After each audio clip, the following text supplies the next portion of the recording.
வணக்கம் India.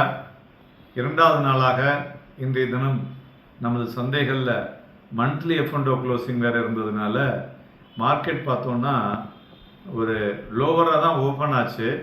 But 2 நாட்களாக ஏற்றத்திலிருந்து இன்றைய தினம் வீழ்ச்சியை தழுவியுள்ளது. அதுவும் 24,000 கீழே முடிவடைந்திருக்கிறது. கிட்டத்தட்ட 97 புள்ளிகள் குறைந்து 23,933.75 முடிவடைந்திருக்கிறது.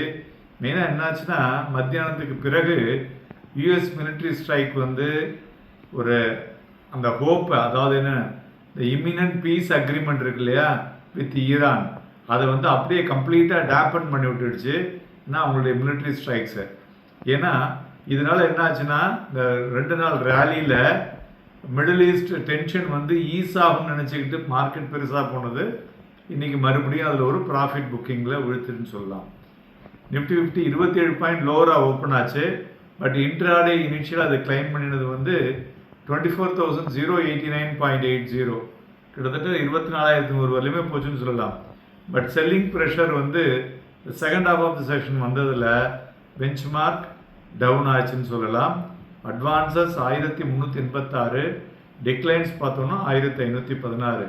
ஸோ அதனால் மார்க்கெட் பிரெத் ரிமைன் லார்ஜ்லி பேலன்ஸ்டாக இருந்தது. க்ளோசிங்கில் சற்று நெகட்டிவாக முடிவடைந்துள்ளது. மேலும் 115 பங்குகள் 52 வீக் ஹையையும், 35 பங்குகள் 52 வீக் லோவும், 132 பங்குகள் அப்பர் சர்க்கியூட்டையும், 84 பங்குகள் லோவர் சர்க்கியூட்டையும் டச் பண்ணி உள்ளது. மெயினாக வாலட்டிலிட்டி இண்டெக்ஸ் பார்த்தோன்னா இன்றைக்கி ஒரு 3.25% கீழே வீழ்ச்சி அடைந்து ஒரு அரௌண்டு 16 முடிவடைந்திருக்கிறது. ஸோ இந்த மே எக்ஸ்பைரி ஒரு டிக்ளைன் 0.32% ஆர் 82 புள்ளிங்களாம் ப்ரீவியஸ் மந்த் எக்ஸ்பைரியை விட. So April 28. ஸோ கிட்டத்தட்ட 82 புள்ளிகள் வீழ்ச்சியை ஏப்ரல்லேருந்து மேல் உள்ளதில் தழுவியிருப்பதை பார்க்க முடிஞ்சது. அதுமாதிரி பிரெண்ட் க்ரூட் ஆயிலும் பார்த்தோன்னா கிட்டத்தட்ட ஒரு $99 per பேரலாக கிட்டத்தட்ட ஒரு 5 வீக்ஸ் லோவை டச் பண்ணியிருக்கு.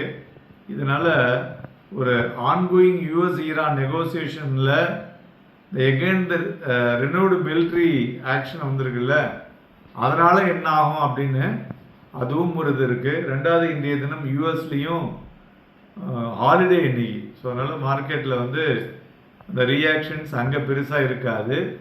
அதுபோல் இந்தியனுடைய ரூபாய் மதிப்பு அதுவும் ஒரு 0.47% வீக்கன் ஆகிருக்கு. ஸோ இந்த குரூட் ஆயில் ப்ரைஸஸ் மாற்றி அதை தான் கை வச்சிட்ருக்கானுங்க. ஸோ அதனுடைய இம்பேக்ட் நம்ம மார்க்கெட்டில் ஒரு பெரிய தலைவலியை கொடுத்துருக்குன்னு சொல்லலாம். செக்டர்ஸில் பார்த்தோன்னா 11 செக்டாரில் 4 தான் ஏறி இருக்கு. அதில் metal, energy and mid select பெட்டராக இருந்தது. மறுபுறம் financial services, realty, PSU bank profit புக்கிங்கில் வீழ்ச்சி அடைந்த துறைகள். கெய்னஸில் Adani Enterprises, Tata Motor passenger vehicle, Tech Mahindra, Nestle, Eternal இவையெல்லாம் ஏறிய பங்குகள். இறங்கினதில் Apollo hospital, Wipro, Bharti Airtel, Trent, TCS இவையெல்லாம் இறங்கிய பங்குகள். அதுபோல் தங்கமும் இன்றைக்கி வீழ்ச்சி அடைந்திருக்கு. 1,381 ரூபாய் இறங்கி 1,57,000லையும், வெள்ளி கிட்டத்தட்ட 6,000 ரூபாய் இறங்கி 2,70,000லையும், குரூடாயில் 322 ரூபாய் அதிகரித்து 8,948லையும் வணிகமாகிக் கொண்டிருக்கிறது. மெட்டல் இண்டெக்ஸ் இன்னைக்கு ஒரு டாப் பெர்ஃபார்மிங்னால தான் மார்க்கெட் ஒரு பெரிய ஒரு வீழ்ச்சியை தழுவவில்லை என்று சொல்லலாம். இண்டிவிஜுவல் ஸ்டாக்ஸில் state run railway infrastructure company Rail Vikas Nigam 5% விழுந்திருக்கு. ட்ராப் இன் குவார்ட்டர்லி ப்ராஃபிட்ஸில். அதுமாரி லாஜிஸ்டிக்ஸில் கண்டெய்னர் கார்பரேஷனும் கிட்டத்தட்ட 7% வீழ்ச்சி. ஸோ மெயினாக வீக் 4th குவார்ட்டர் ஏர்னிங்ஸில் மேஜர் கான்ட்ரிபியூட்டர் சப்போர்ட்டிங் நிஃப்டியில் சொன்ன மாதிரி அதானி என்டர்பிரைசஸ் எல்லாம் பெட்டராகவே பண்ணியிருக்கு.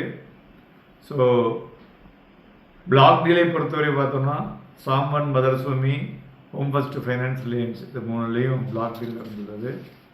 நண்பர்களே, இந்திய பங்கு சந்தைகளும் ட்ரங்கேட்டட் வீக். வியாழக்கிழமை அன்னைக்கு பக்ரீத் ஹாலிடே. ஸோ அதனால் நாளை தினம் சென்செக்ஸினுடைய மந்த்லி க்ளோசிங்கும் இருக்குது. ஸோ அதனால தான் அந்த வாலட்டிலிட்டியை இன்றைக்கும் நாளைக்கும் அதிகமாக இருக்கும் என்று எதிர்பார்க்கலாம். Nifty future below average volume, bank Nifty ஃபியூச்சரும் பிலோ ஆவரேஜ். நிஃப்டியை பொறுத்தவரை பார்த்தோன்னா 23,885 ஒரு ஸ்ட்ராங் சப்போர்ட்டாக இருக்கக்கூடும்.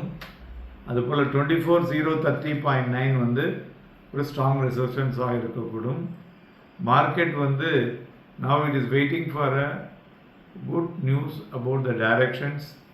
So மெயினாக இந்த US-Iran peace negotiation better ஆச்சுன்னா market will have a better actions. So அதனால் வாங்கி விற்பதற்கும் விற்று வாங்குவதற்கும் ஏதுவாக இருக்கக்கூடும். Happy and profitable day.